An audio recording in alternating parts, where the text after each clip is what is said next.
I thought that rather than to speak about pieces, it could be interesting to speak about the interpretation, musical interpretation of these pieces. First of all, because this is what I do, so I think I'm maybe more able to speak about that. And second of all, because as interpreters, we are constantly facing pieces and try to decide what makes sense for us in these pieces and how to make it sensible for other human beings.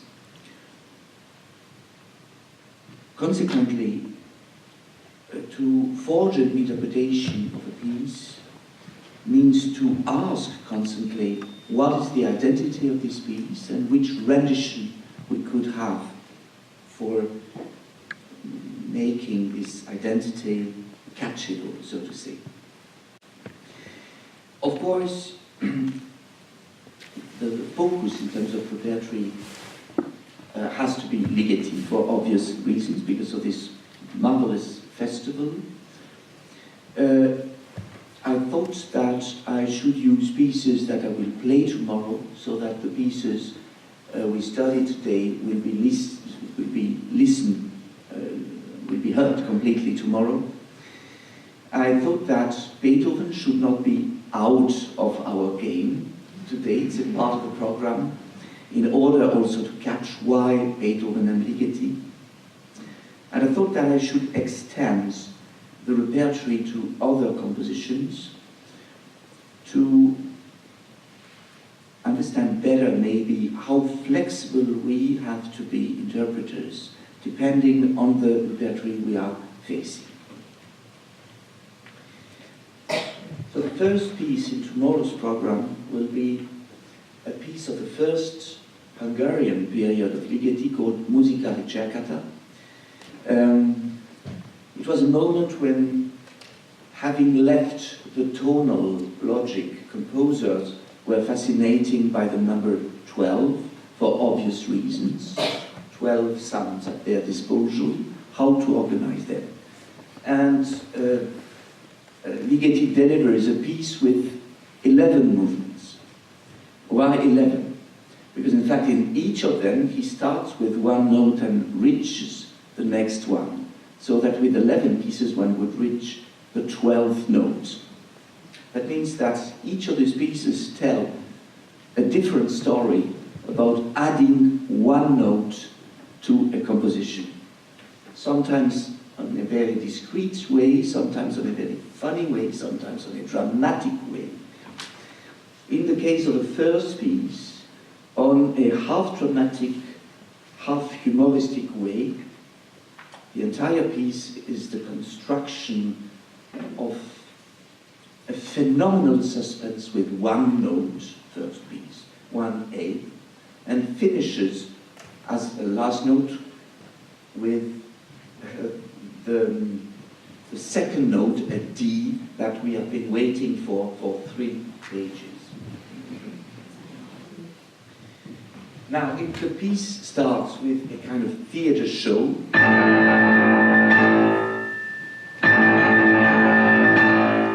like somebody who laughs at pompous gestures in the repertory, it will consist, in fact, in a process, a mechanical one that will lead from nothing to everything, from nothing establishing a pulse with one note,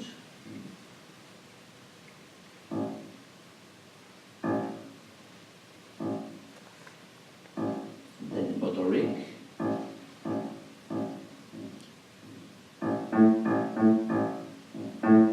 then an ostinato, what will be a basis of pulsation, like a kind of menacing mechanism. So if I speak about interpretation, I could say about the first gesture, too little means that there is no humor, no grotesque,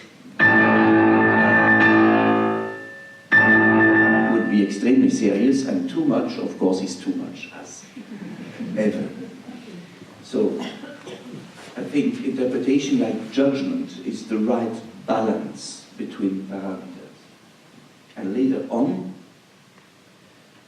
the deal is, of course, to pronounce a sound that expresses a pulse. So not a dead sound like bum, but a sound which leads forward and somewhere invites the listener to catch the time dimension. Bum, bum, and then to connect the notes in timing in order to organize the tempo and then to be extremely consequent in the relation of time between the notes. Of course, if you start here to be a little lazy in pulse controlling, the pulse is not completely regular, nobody believes to this devil-like mechanism. Now, as there are two hands on the piano, there is one part for an ostinato and one other one for changing elements. And these changing elements work with one note. What can one do with one note? Well, to repeat it, of course. This is what we do there for creating this rhythmic ostinato. And this is what we can make with the right hand, adding syllables to create words and then sentences. So at the start, 3 of them. But Ligeti is Hungarian, and this is a language that doesn't sing much. I mean, the vocals are not very varied, but it is an extremely articulated language. It's very pulsated, rhythmical, and the consonants play a major role. And this is what we find here. 3 notes, 3 markings. Accent, tenuto, staccato. Da, pa, da. So 3 ways, really, to articulate this single object.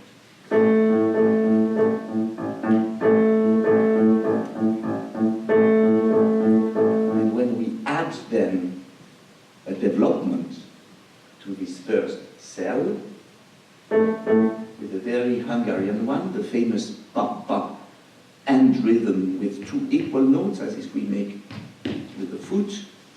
Then it is also very characterized in terms of articulation. Means if here in the interpretation we don't focus on this articulation, has no character and no sense at all. So we see if we play especially Italian music, then we should concentrate on vocals and on bel canto. If we play Hungarian music, we should concentrate on articulation and consonants.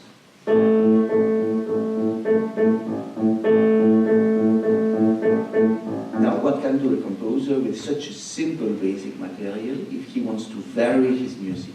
He can use the registers. For instance, he can make small themes, as what we had, but changing the register.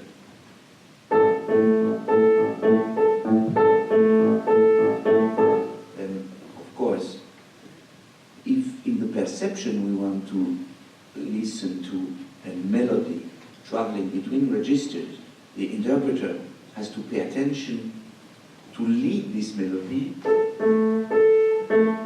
and not to play both registers like unrelated dimensions. Then we would lose completely the organicity. Later on, he will play with registers with the entire object.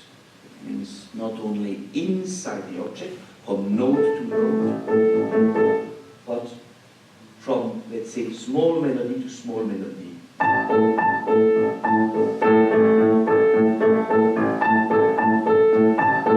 So here also, of course, if we want to give a good rendition of this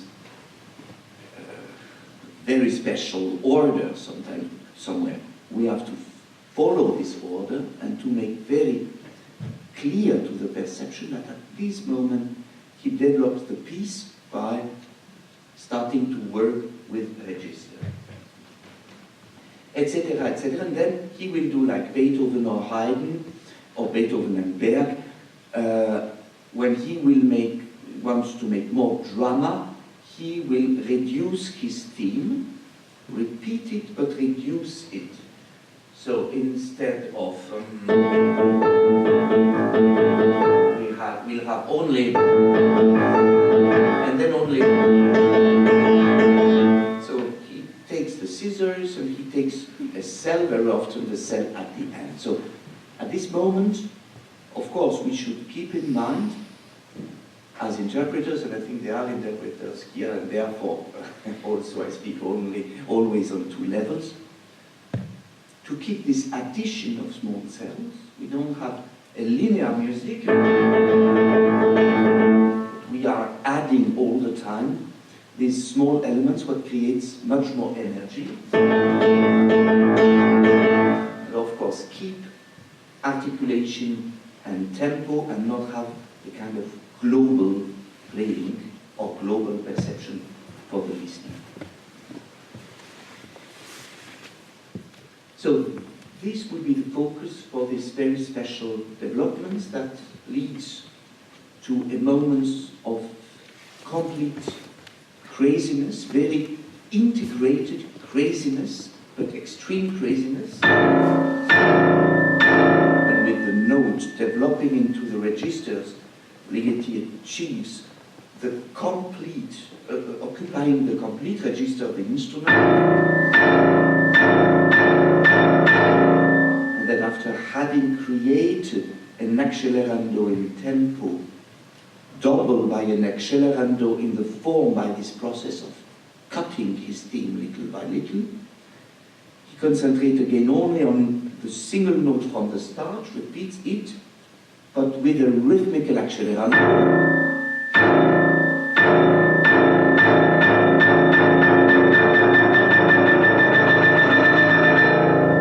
Creates, of course, a kind of very strong, massive sounds, very, well, very new somewhere, because even Rachmaninoff or Scriabin, when they repeat chords, don't make it on such a radical and extreme way. And then after this gesture that somewhere reminds us the gesture of the very start, and is at the border of the ridiculous, we don't know exactly which category we are, then he creates the absolute surprise with a single new note, the D, alone in the middle, or almost naked.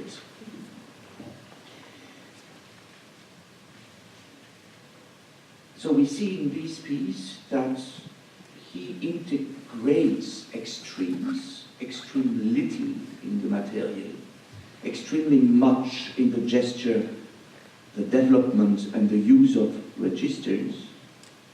He integrates also extremes in terms of characters, combining, for instance, tragical and ridiculous.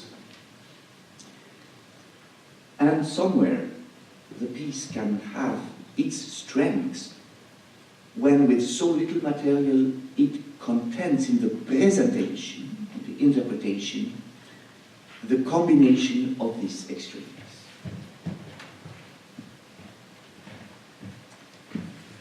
I suggest now to go to the number 7. So we'll have 7 plus 1 notes, of course. And here the project seems to be too simple. It's an accompanied melody.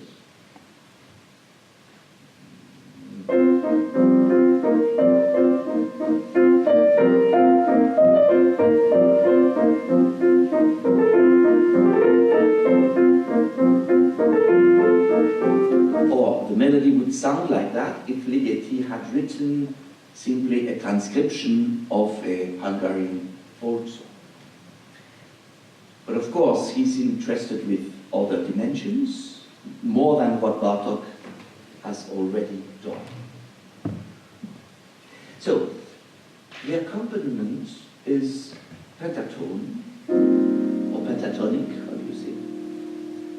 But if there are 5 notes harmonically, there are 7 notes rhythmically. It's an ostinato.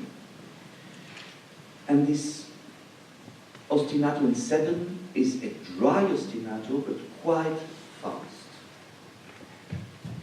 So that we are not sure about the perception that we have of it.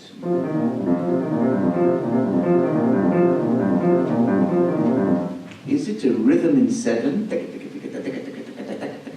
but it's very fast? Or is it a kind of slow, very dry texture?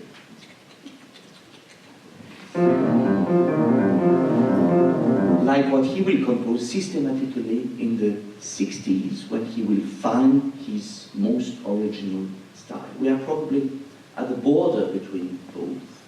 And this is what makes one of the level of richness of this music. So, if we think to the interpreter, the question would be, what is the right staccato and the right tempo, so that we give to the listener a perception of ambiguity between these two categories. Ligeti was profoundly interested, I think, about ambiguity between parameters, like this old generation, like Stockhausen, like Boulez, people who separated the parameters and, of course, created sometimes continuity between them, especially in the electronic music. I think to pieces like Contact by Stockhausen, among others. And in this case, we have, in my opinion, an instrumental example of that with this very simple accompaniment.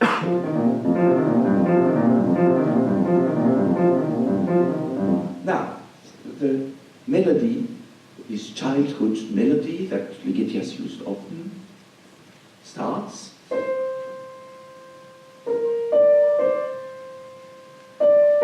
And it's in 3. So 3 against 7, that's already not bad. But what's much better is that they are not synchronized. Means the 7 is going at its own speed, and the 3 is quite free, by the way, with fermatas, but with another time logic.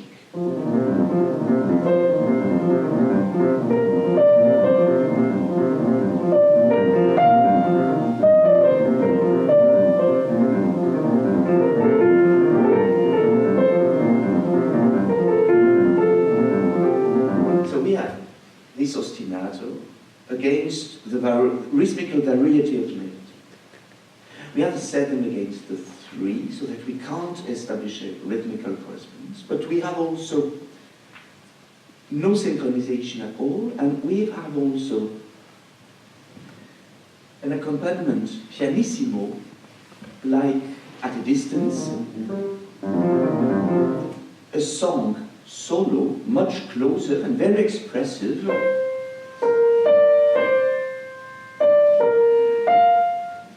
Legato, so to say, 2 truths in 2 different spaces that never connect with each other.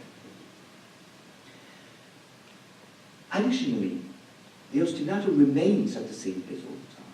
The melody that will be presented with one single instrument, 2 parallel instruments, or with an imitation, a canon, a double canon later, and then with games of registers. The melody is heard always with different dynamics, what gives the impression that it is heard at different distances. It could be a space distance, it could be a distance in the memory, what is very accurate in the case of a childhood melody.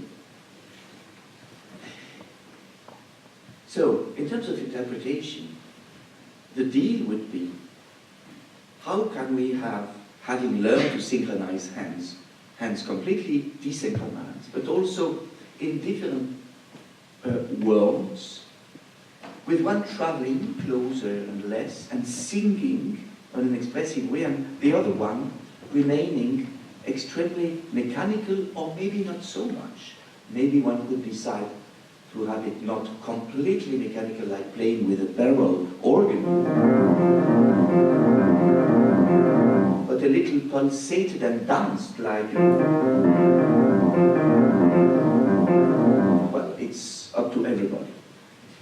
So, again, I think dealing with an interpretation is dealing with the sense of the piece and controlling constantly the balance of parameters so that the perception by the listener will give the most respectful, the most true identity as possible of this piece. I play a little bit of it.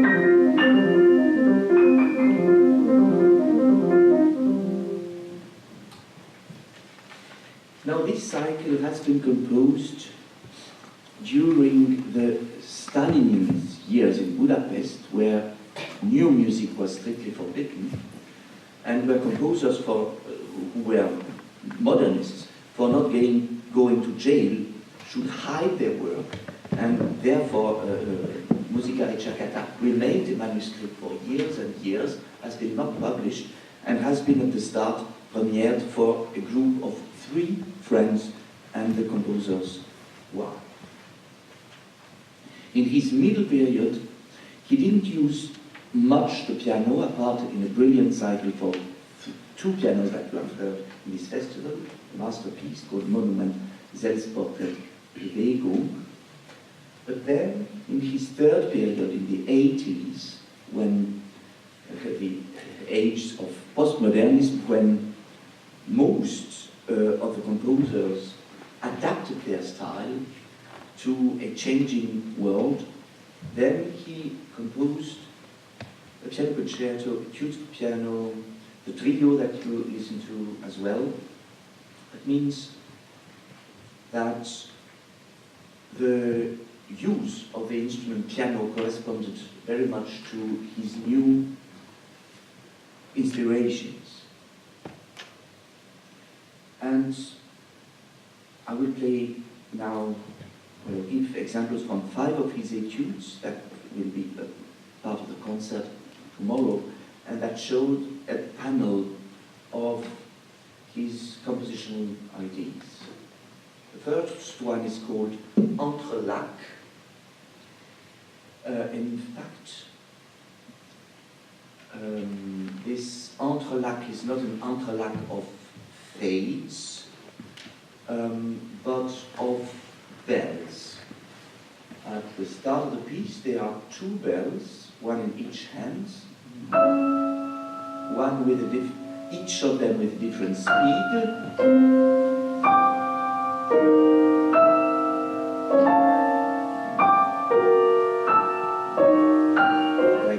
With 2 bells, what creates, like always with 2 bells, fascinating for a rhythm. Now, in order to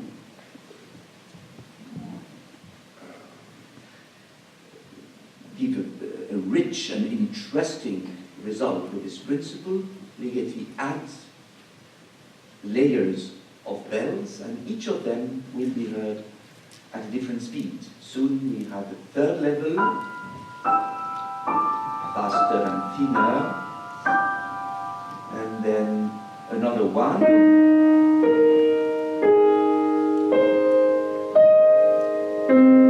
etc.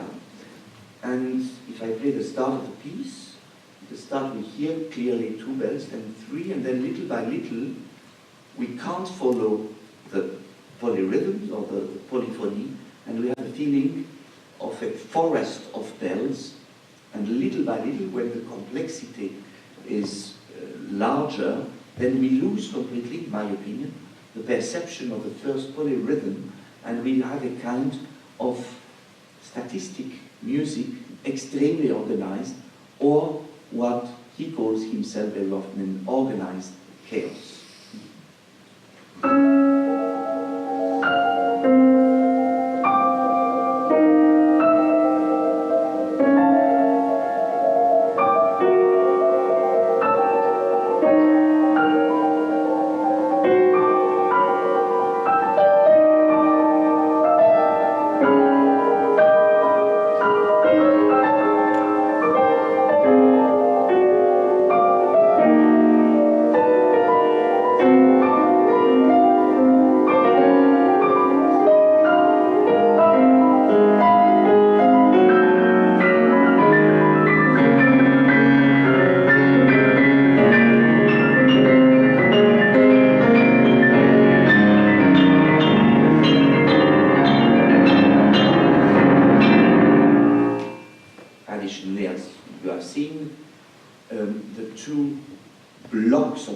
One per hand, go in different directions, so that one had the feeling that this activity is little by little, how do you say, stretched, so to say. Now, let's think interpretation, and why I find it interesting, because it's the way to ask ourselves what we do think of the piece, and also to ask ourselves how we think the perception of the piece should work. The goal is to have these layers as clear as possible, like in any polyphony. So in each hand, the goal is to give to each of the bells a different sonority, a different way. Let's say, for instance, for a very slow bell with a larger sound, more weight, we could say shoulder weight.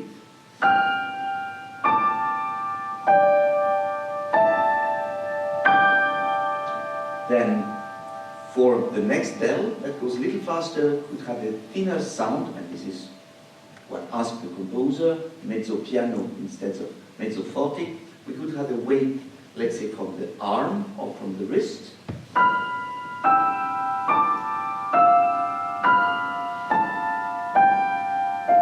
And then the next bell, that is even thinner, could have a weight only from the finger. So the goal is really a strong characterization of the sounds in order to clarify the tissue of bells and then to understand better the polyrhythm. Now, you have certainly noticed that every hand plays with a different block of notes or scale of notes. The left hand plays with the following notes, and the right hand only with white keys. And the combination of both scales gives to the composition this charm. So that later on, when instead of stretching both layers, he will bring them together, then we will not have the combination of scales clearly defined, like in the passage that I have played, where we hear distinctively that against that, but if he brings the hands together or cross them, we'll have a much thicker combination of both scales, with sometimes, if we have accents, one of the levels that comes to our comprehension a little more.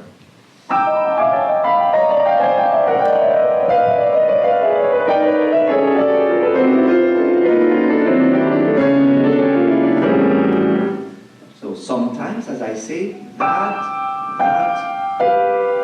yes, we recognize the quasi-diatonic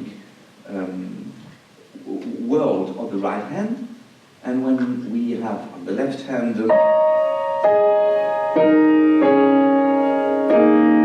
then we recognize the quasi-modal world of the left hand. Now, for the player, of course, one has to focus very much on the perception of this double identity. Otherwise, the accent could be played, could be a kind of harmonic nonsense. I give the bad example of this harmonic nonsense. I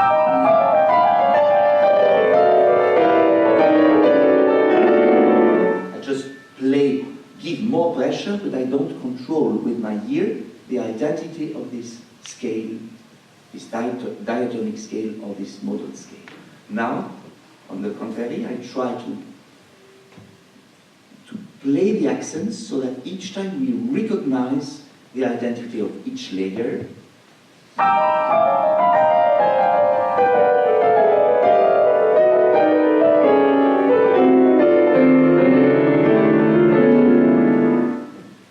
So, in fact, playing the music, I think, like listening to music, is always to try to understand where is the piece, where is its identity, where is the sense of it, and where is its structure.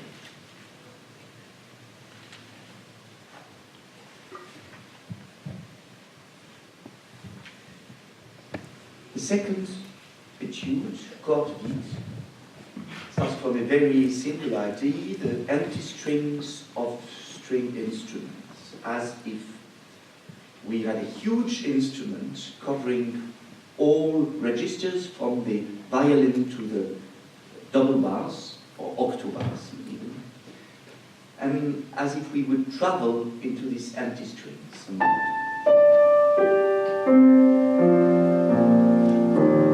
fact, this is, in the Hungarian tradition, this obsession, good obsession for the fifth series that structures so strongly a lot of the Hungarian music, and before all, this from Bartók.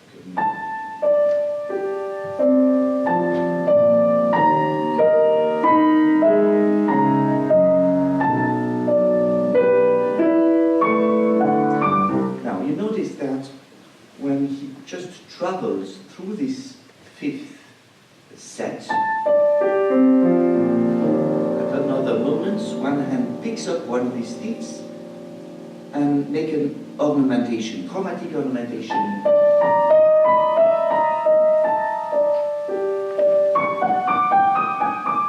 So this introduces a new logic, and these new sounds combined with the pure fifth sound will give new intervals and new encounters. And in fact, playing this etude, following the way how it has been proposed this way, is to play with these intervals, organically linked together, all these fifths, or worked by the composer, discovering little by little more interval combination.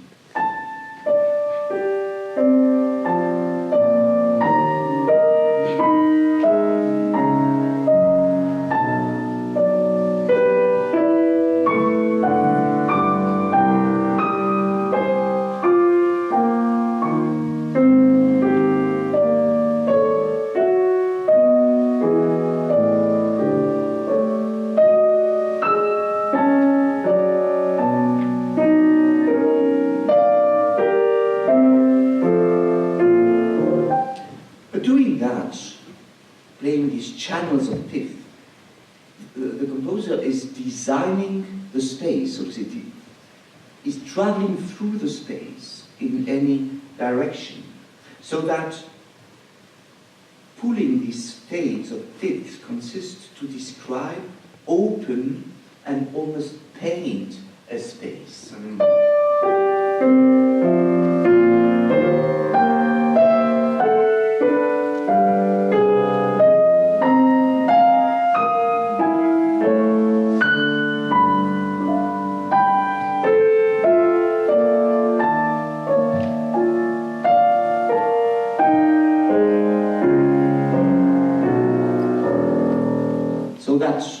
one of the elements of the acoustic life of this piece, or its interpretation, is to open this space in connecting the different notes. Sorry.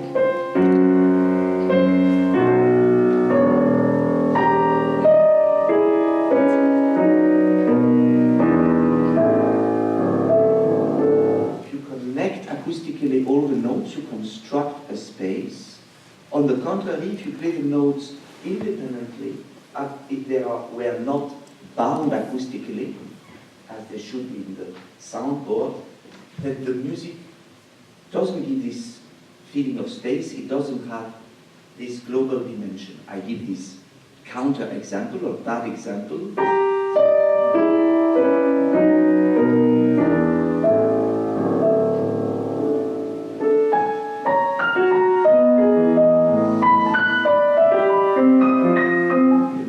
Played and heard independently, they don't connect together, and we don't have anymore this global picture. They are mostly rhythmical studies, and the next one is very rhythmical.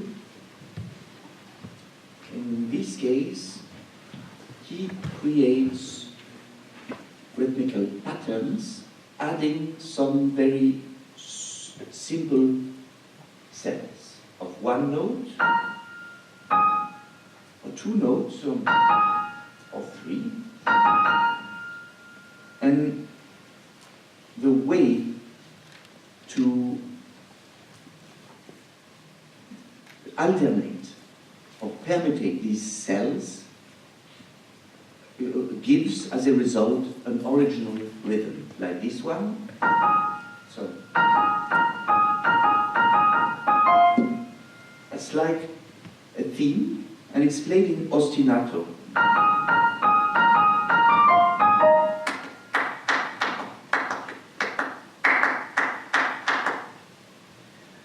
Now, as pianist at two hands, you can use the same principle but with another combination in the other hand, so that at the end, the timing of one of the ostinatos doesn't correspond to the timing of the first one.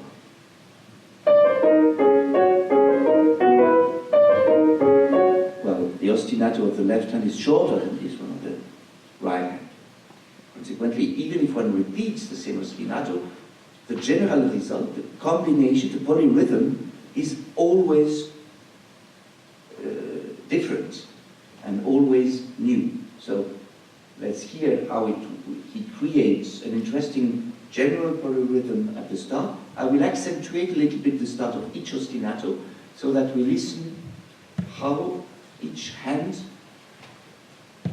are shifted, and that more and more as far as we go into the piece.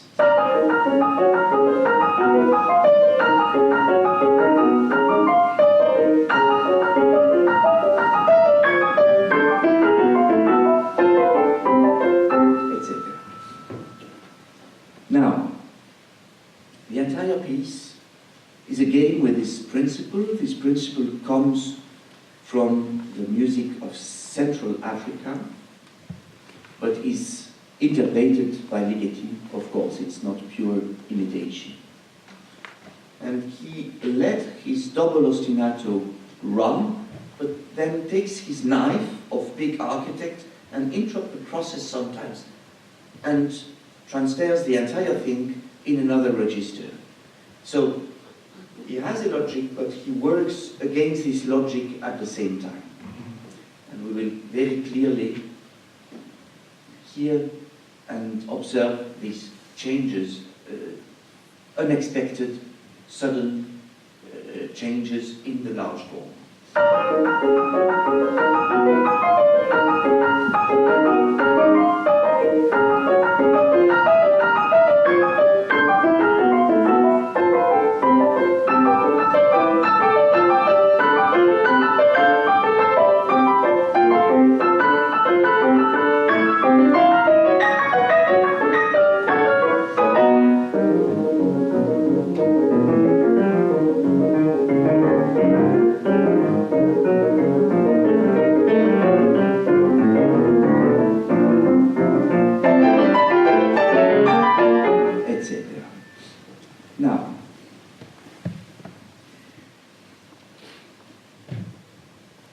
it's a very rhythmical pulsating music.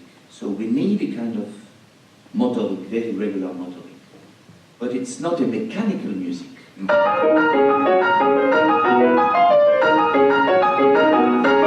we need really an elastic rhythm that we could dance, let's say a human rhythm.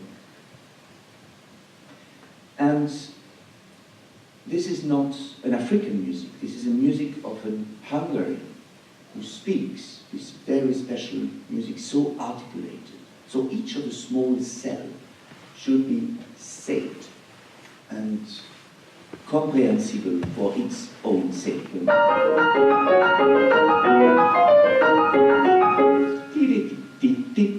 Otherwise, we have a global thing that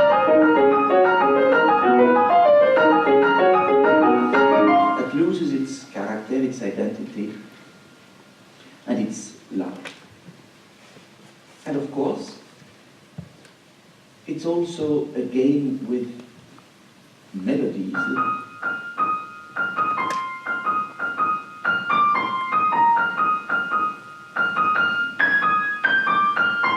He writes very carefully, like a very good craftsman, with melodies with very simple, basic material, like always. You have seen from Musica Ricercata on. Material is very simple, and this makes the comprehension of this music so easy somewhere. But then he varies it all the time. Same thing for the harmony. Fifth harmony, parallel fifths most of the time, but consequently the fact to have one note of a fifth and differently combined fifths gives little by little a very rich range of colors, as what we have observed with the previous etude. Here also, if we don't take care about the harmony, for instance,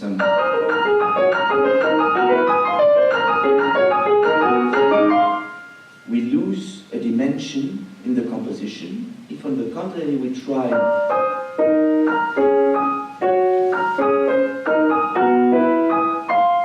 to give an excellent rendition of each combination of these fifths, that gives a permanently varied, rich polychromy, so to say, then the piece is obviously much richer.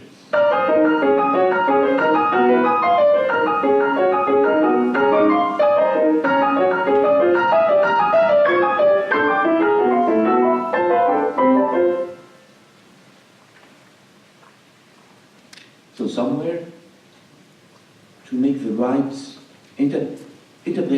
interpretations, choices consist to try to see what have been the key choices, the key decisions of the composer, and to decide how to make them perceptible. The next etude is called Touche Bloquée. It's a game with a very simple chromatic virtuoso turning movement on the instrument.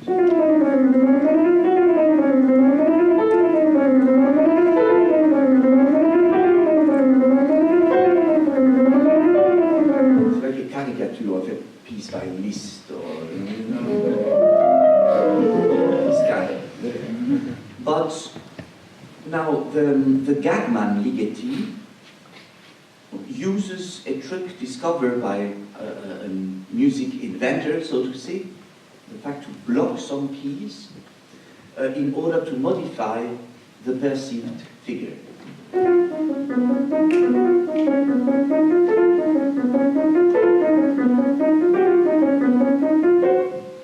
Now I play exactly the same thing as before, just with blocked keys. Now what's interesting, of course, is to understand what do we perceive exactly at this moment. So he asks a fast tempo, presto possibile, but also what is almost contradictory, sempre molto ritmico. That means the presto possibile makes us to perceive a global thing, like, again, kind of texture, but very dry. But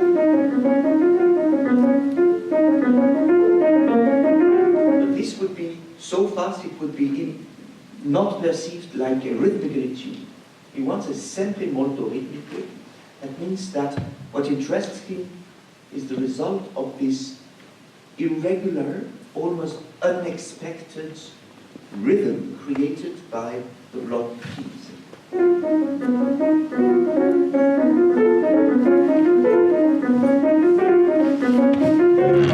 So again, he plays with ambiguity, he plays with borders of parameters. Is this a texture? Is this a rhythm? This should be probably in between.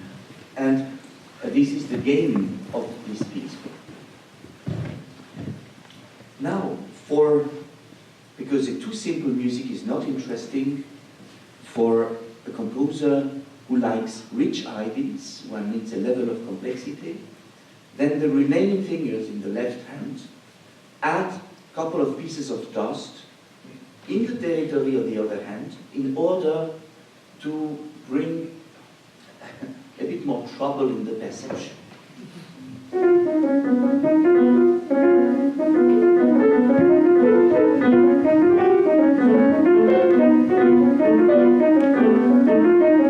So that if we look at an extremely simple, almost stupid design, and a very elementary trick, in fact the result is incredibly rich and looked for with the most careful craftsmanship. In terms of interpretation, the question should be, how can we get this global perception, not a nice melody, but a musical activity that doesn't refer to any traditional categories, but also to have a perception of this acute, though completely asymmetrical rhythm.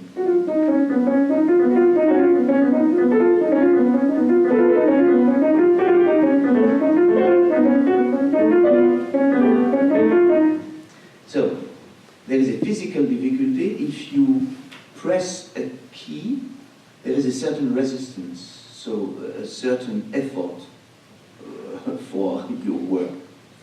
If you press a key that is already blocked, there is nothing to do. So you would then use less time than for the other keys.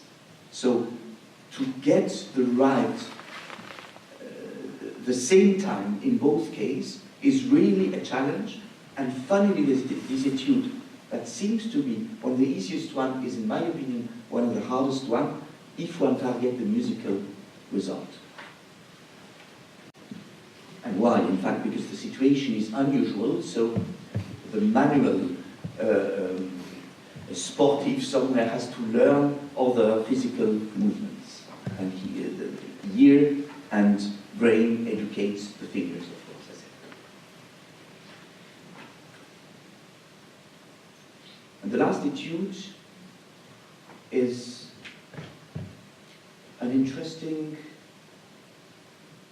idea of a fugue, so a complex polyphony, in the frame of a virtuoso etude, but with as a theme a lamento, that means the most expressive or expressionist music of Transylvania, the country where comes Ligeti. That means the theme itself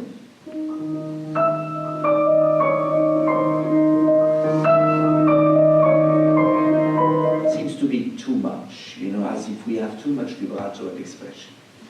And then, adding the layers, there is this combination of too much expression that brings to a kind of saturation.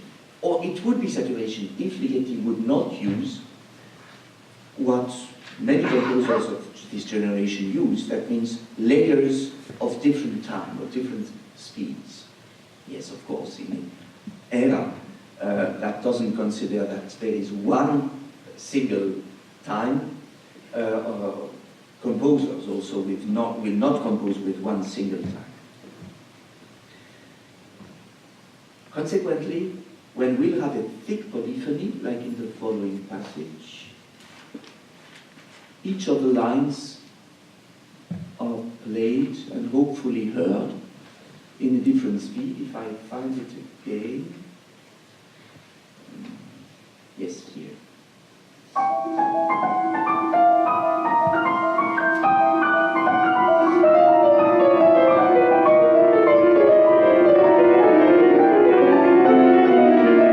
Same principle like with the bells in the first piece, but now with expressive lines. And here also, after a moment, when we have too many of these lines, we lose the feeling of polyphony and we switch into a kind of whirling global chaos.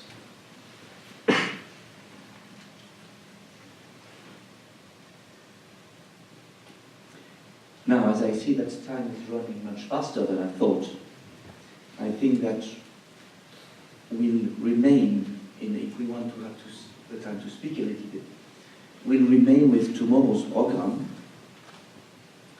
And I will now go much more shortly to Beethoven for obvious reasons. There are many interpretations, much more interpretations of Beethoven than Ligeti, and we know the piece, this poetry, much more, so less to discover, though there is always to discover in such pieces.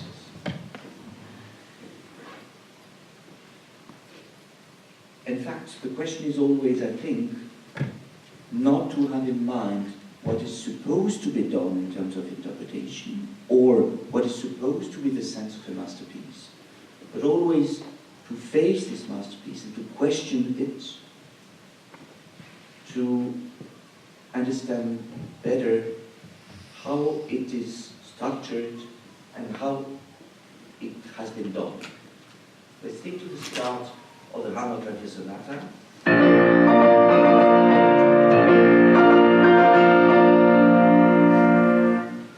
So this is the way how I would love maybe not to hear it and not to play it in a completely linear way, when we have in fact a fascinating rhythmical construction. I've chosen, of course, on purpose some examples there that can refer to the examples of Ligeti that we had earlier. In terms of harmony, this is one harmony. This is one block of sound. What characterized this, what works on this mass, is the rhythmical work. And which rhythmical work? We start with an upbeat leading to a statement. The upbeat is very separated. It's in another register and with only one single note instead of a mass. That means it is not a part of the theme. It's really an introduction. It's a violent rhythmical preparation for the statement. Now, we listen to a dotted rhythm, yam papa, very characteristic, kind of military statement. But the left hand is the only one to play the first chord. The right hand joins for the two next, for the dotted rhythm. So we see clearly that Beethoven wants to make the difference between the upbeat, alone in the low register, the chord itself, the statement, and the work on the chord, the dotted rhythm, with two hands. So we have already three items. Now, he will end up his motive not repeating the same chord, but for the first time changing the chord, introducing the idea of a melody, a falling third. And this happens with a very Hungarian rhythm. This is the that we had in the Ligeti, the musica. Pam pam.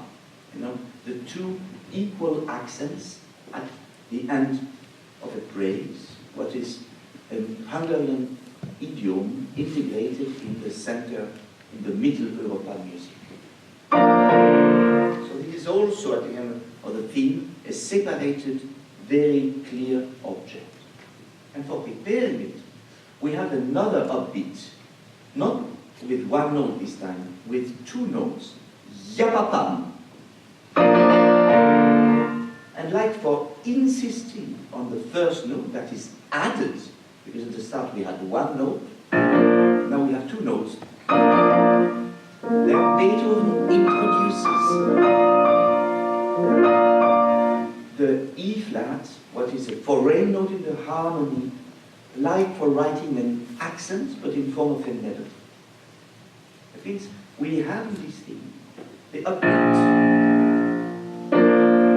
the downbeat, the main chord, the dotted rhythm with the right hands, the second upbeat with this E flat, and then the goal, so to say, the creation of this third, this melody. And Beethoven makes it very clear, giving a different claw to each of these different little cells.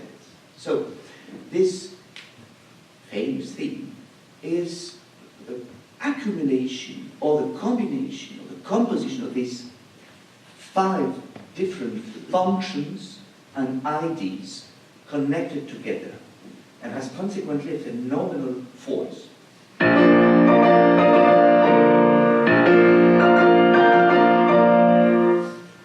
So,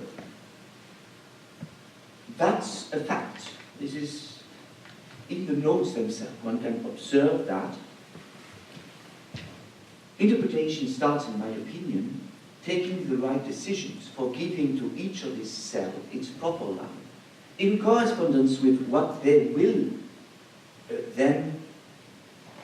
what will be their life in the composition, because each of them will be treated, developed, changed through the movements or through the form differently according to the moment when they will be used. For instance, the first upbeat will be used at the start of the bridge after a block with this big first idea, bridge that will lead to the second theme. But now, because we are in a completely uncertain moment, we have modulated suddenly without preparation, as Beethoven does it, you know, lucky there. Then the upbeat will be presented with different registers, different characters, different dynamics, different articulation.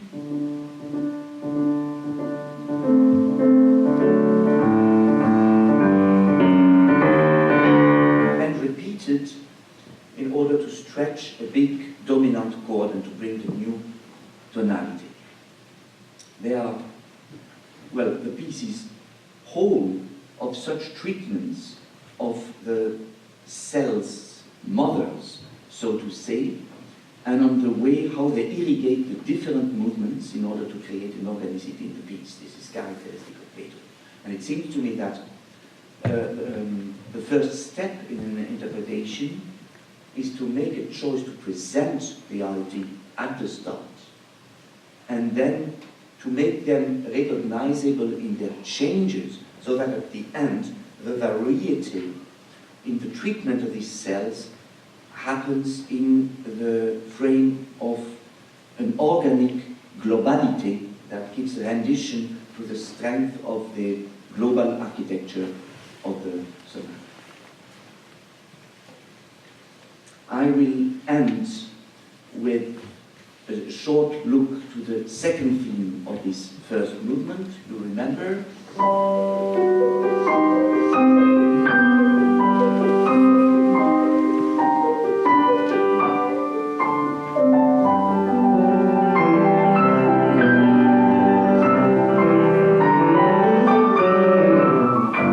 What happens here? We are in G major. But then in the second bar, Beethoven introduces the sixth as a minor sixth. Again G major, again minor sixth. So that when we arrive on the dominant 4th and 6th, he will pronounce both the minor and the major between the dominant. So there is not this ambiguity, but this presence of both minor and major on the same key. And consequently, the use of a lot of a small chromatic cell, the small second, for playing with both of them. Second part of the theme, this time in major, the 6th. But when we think that the thing is solved, major has won. Again, Beethoven says no, minor and major. So we see that there is here an extreme strength in this kind of paradox, almost. But this is not an exception in the piece, of course. This is a compositional process that we can find in many moments of the composition, especially in the slow movement, in its variation. And also in the first movement, for instance, in the bridge I was speaking about earlier. You know, we had the start of this bridge. Later on, always on the same dominant, we have the following melody.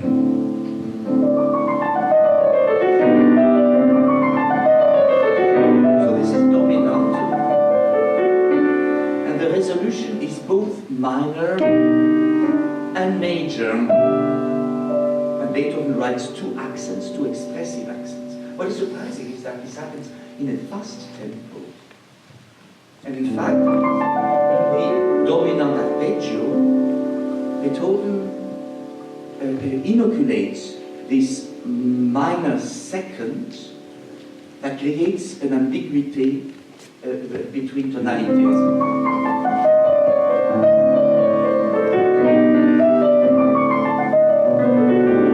So, of course, in this passage, the deal is to prepare this paradox of major-minor, or this double truth of the second theme.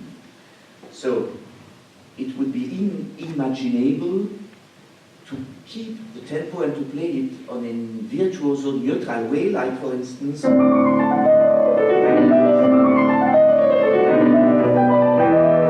lose completely the sense of this passage. So there is the objectivity, what Beethoven has written, and the game he has played with this function, and there are the different solutions that interpreters can choose.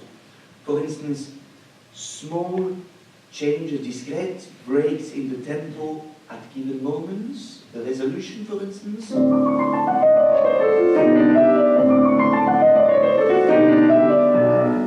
Or because the motif is often repeated, even during this running figure on the small chromatic concentration.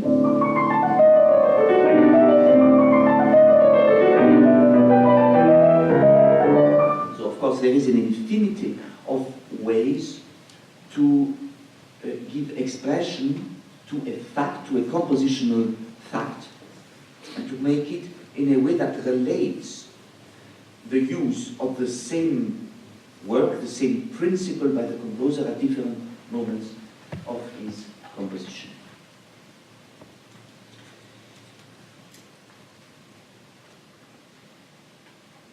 I think that if we should now finish this part of our meeting, somewhere I just wanted to show somewhere what is obvious. That means dealing with composition of today, well, or yesterday, the case of Ligeti, and, well, a couple of yesterdays ago, the case of Beethoven, is always the same thing. This is to try a reconstitution of what has been the creative process in order to fix it into an object and to read in this object this work of forces, trying to find a way to make the network of these forces present, alive, and expressive, so that the emotion felt by the listeners is the emotion, or felt by the interpreter, is the emotion given by the richnesses of the piece, and not simply a kind of emotion that would be stuck on a piece or on the routine on a piece, and whose rendition would be mostly in the face of the interpreter more than in the sonority. What is, of course, a major problem in an era of show and of priority of the visual. These reflections, of course, intended also somewhere to propose a small guidance for the listening of pieces. If interpreting a piece is a very active process, listening a piece is not a less active process, of course. And if we listen to a piece, we are constantly trying to connect the elements that we perceive in order to make, well, to find the sense of the piece and to reconstitute its different levels of structure. This is what makes this activity, I think, so fascinating, and somewhere the game of communication between creator, interpreter, and listener so constantly renewed and delightful. So, now it's your turn, please, to find the ideas and to tell them, and I will be happy to try to find answers if I can.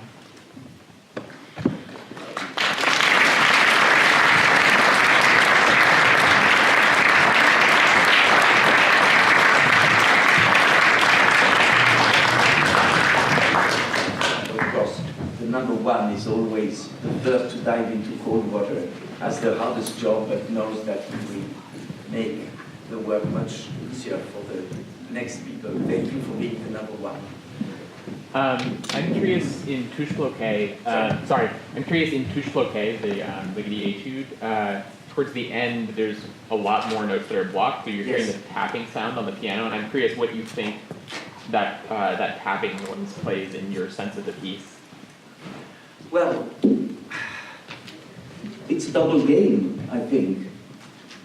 Yes, at the end one blocks more notes so that there are less notes heard. Consequently, the rhythms lose somewhere their presence. That means the parameter rhythm disappears little by little. The texture becomes extremely poor somewhere, so that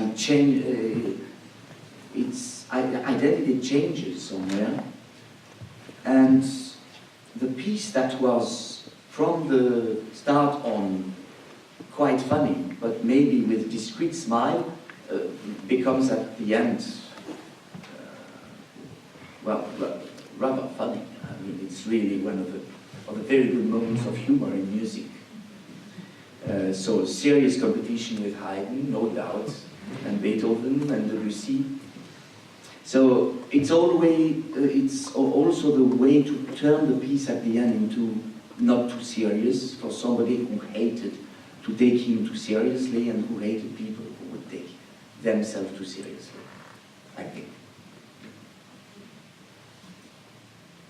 Yes, I've always wondered, especially because your performances of the etudes have been the ones that I felt do the best at projecting all the different meters and tempos going on. Whether you feel that when you're playing, you're imagining one of the meters and then basing the other one against it, or whether you're hearing all of them at once, or whether you kind of just keep a regular pulse in your head and you allow the training that you put into your hands and arms and fingers to create the different gradations of volume that create an experience of meter for a listener. Well, A part in ensemble pieces, like in Kammerkonzert, for instance, when he has a single player, he uses one metronome for the polyrhythms. That means you count tick, tick, tick, tick, tick, for instance, and you have one tempo. And then in each of the layers that is supposed to give the rendition of a different speed, he writes a different rhythm. So in fact, you count tick, tick, tick, tick, tick, tick, and tick, tick, tick, tick, tick. So you count 5, 3, 7, and you learn your solfège like that. And your fingers learn that. So that at the end, what you learn is tick, tick, tick, tick, tick, but of course it should not sound like that. Somewhere, the rhythmic controller and the muscles learn this solfège, but you should have, like with any good schizophrenia, another controller ignoring the first one, that is the conductor of the thing, and controls the global polyrhythms. That means the natural flow of each line, that it sounds not tick, tick, tick, or and so that also the relation between them and the global fluidity is okay. So there are different levels of controls, as well as there are different levels of commitment. That means you have a very clear control of some diagrams of control, let's say solfège, dynamics, etc. Then you have some other inputs like energy. Now, you know, this is the moment for the sprint, so you give more energy, so you deal with your energy, control the energy. Emotions as well, so the moments to give them. And you combine these different dimensions that you give, but you control them at the end on a global way in order to give a good global rendition of the piece. But it's an excellent question. It's in fact, like in any complex music, but maybe most than in any other, because he pushed the schizophrenia very far, certainly.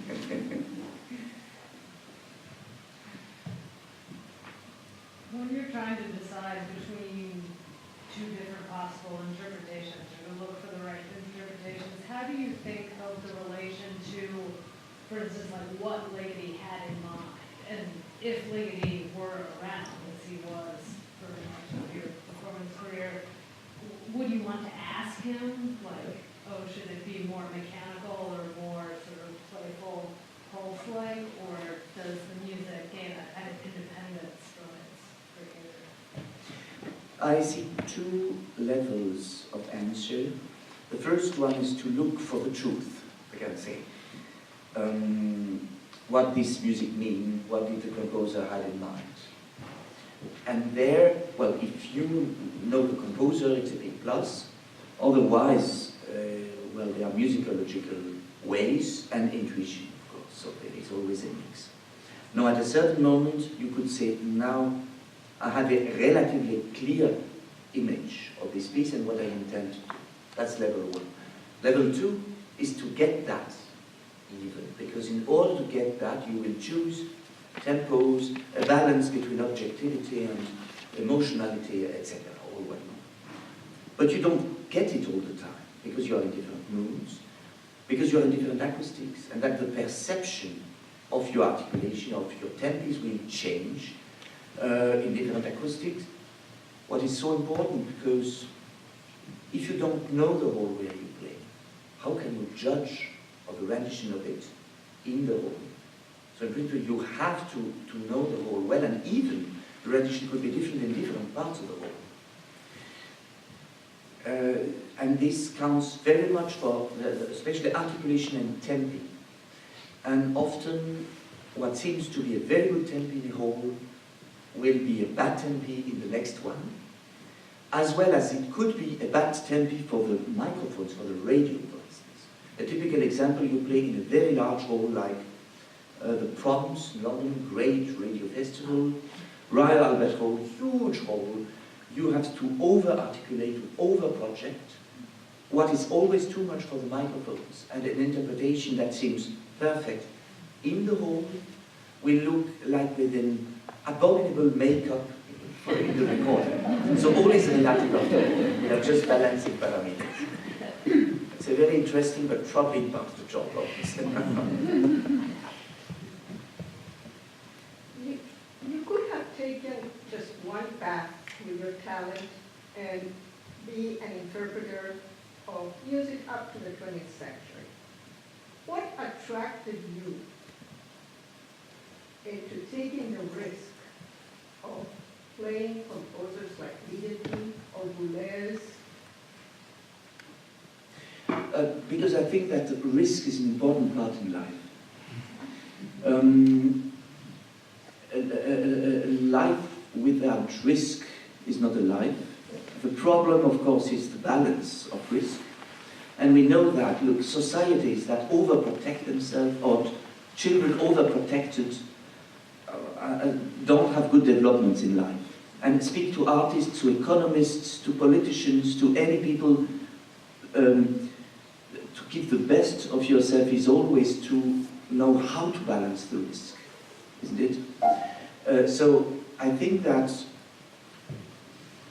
an artistic life is interesting in terms of artistic development and what it can bring to your life, what art can bring to your life.